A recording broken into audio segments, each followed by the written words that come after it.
Kalighat metro স্টেশনে যুগলের চুম্বন দৃশ্য ভাইরালের চর্চা শুরু হতে প্রতিবাদ জানালো বিশিষ্টদের একাংশ।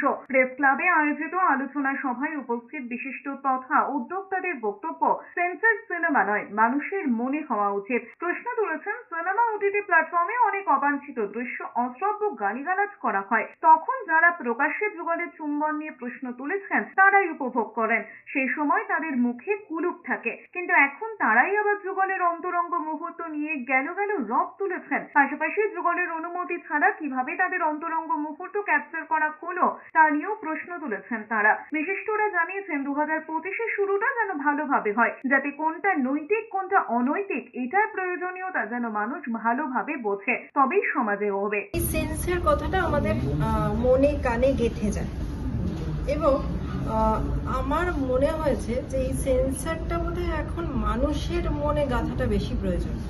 কিছুদিন আগে কালীঘাটে আমরা দেখলাম যে এক যুবক যুবতী চুম্বন নিয়ে অনেক কথা হলো, অনেকে এগেনস্টে বললেন, অনেকে পরে বললেন। এটা নিয়ে এত কথা বলার কি কোনো দরকার আছে? কারণ এটা তাদের দুজনের একান্ত ব্যক্তিগত মুহূর্ত এবং তাদের না বলে ছবি তোলা হয়েছে, যেটা একেবারেই অনৈতিক।